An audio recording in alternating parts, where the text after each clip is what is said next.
Ayniqsa bu o'rinda mana endi uni keyin aytib olaman.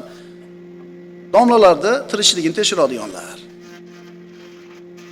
Ehtimol sen bilmaydigan tijorati bordir bu yerga odamlar. Ehtimol birov bilan tijoratda sherikdir. Ehtimol bir hayvon boqar uyda, ehtimol bir mashina olib sotar. Shoshilmanglar birodarlar. Shoshilmanglar. Chunki biz aytayotgan domlalar sizlarga ham bizga o'xshagan odam. U ham tijorat qilishi mumkin. Uni ham aqli bor. Ehtimol sizdan ko'ra ko'proq aqli bor, ko'proq kitob o'qigani uchun. Lekin 24 soat minbarda o'tirgani yo'q u domla. Sizlar bir haftada 1 soatlar ko'rasizlar domla, boshqa payt nima ish qilishini o'zi biladi. Shuning uchun qadam pul oldi ekin deb turib, josuslik qilib gapirmasdan qalbimizdan o'tgan narsaga ham gunohkor bo'lib qolamiz. Shuning uchun dalilsiz gapirish emas, hatto dalilsiz gumon qilishlikka javobgar bo'lamiz birodarlar. O'ylab ish qilaylik. Bizga kerakmi o'sha domlarning qadam pul topayotganini bilish? Sizdan qarzi yo'qmi? Yo'q. Sizdan pul so'rab kelmayaptimi? Kelmayapti. Ishingiz bo'lmasin.